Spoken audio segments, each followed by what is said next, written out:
So the goal of time stretching or time warping in DAWs really is changing pitch and timing independently, but that's kind of impossible.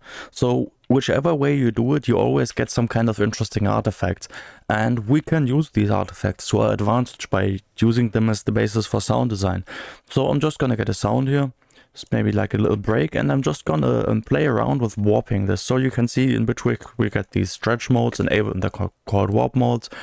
A raw, let's start with the most basic one, repitch, which just does the kind of default warping where pitch and timing are linked to each other. So if you stretch it out, it gets lower in pitch. In a way, this is the cleanest warp mode, but often this is not what you want. But it kind of just plays it back faster or slower.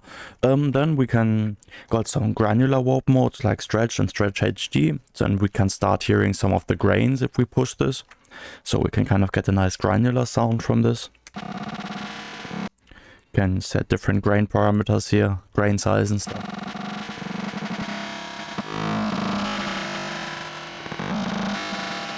Some cool sounds to be discovered here, also with reversing and stuff. You can use stretch HG, which is basically the same but in multiband. Has a slightly different sound. You can use slice, which basically just slices the transients and then either mutes the rest or fills it up with granular or ping pong delays.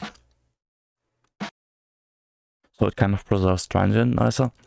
So we get these kind of tails with granular.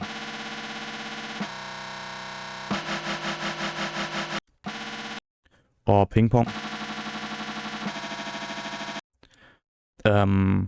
We've got cyclic, which is just very granular.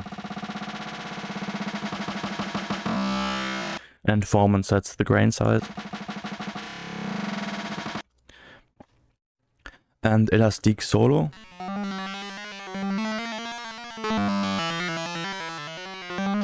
Which kind of preserves the formant, but it's just a bit weird. Then we get into the spectral category. So we've got elastic, elastic echo, and elastic pro. Elastic just transients preserving. So if we really stretch this, we can get some interesting spectral kind of sounds. Also, if we then pitch shift it, let's pitch shift it up maybe.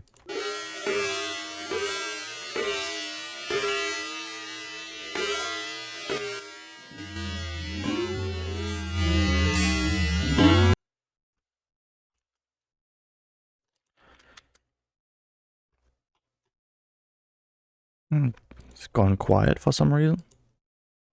Let's just bring it out again.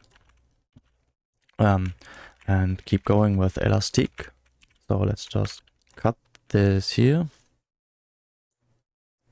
Split.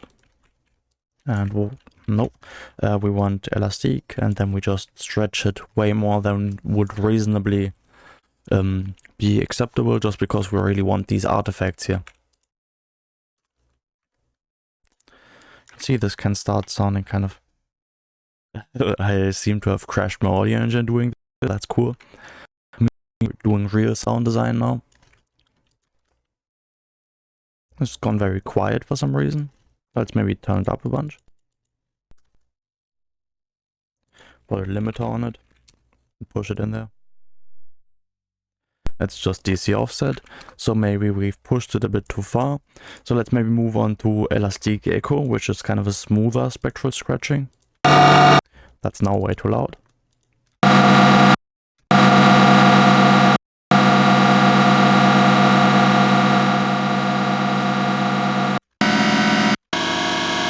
Sort of interesting spectral kind of droney sounds in there. Then elastic pro. Once again, I think tries to preserve the transients, and that seems to cause some kind of issues, so maybe push it less far. See if we can get some interesting stuff from that.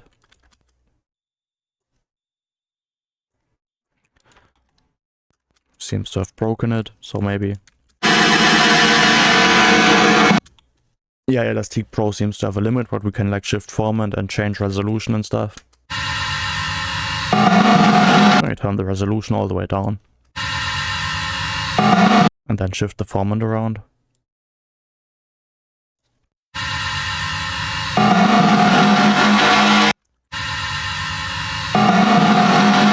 And of course you can also automate these, like you can automate pitch now or something like that.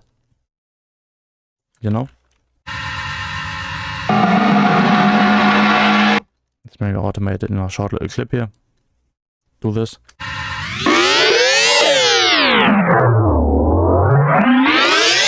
And this will sound different in every warp mode, of course. So we can go to, sadly it doesn't work with repitch, but we can go to stretch. And it's very different sound. Elastic Solar will probably quite sounds almost kind of like a pink trombone, like a voice synthesizer. Stretch, cyclic, yeah, elastic echo or something like that. So yeah, lots of sound design to be done with warp modes. Cheers.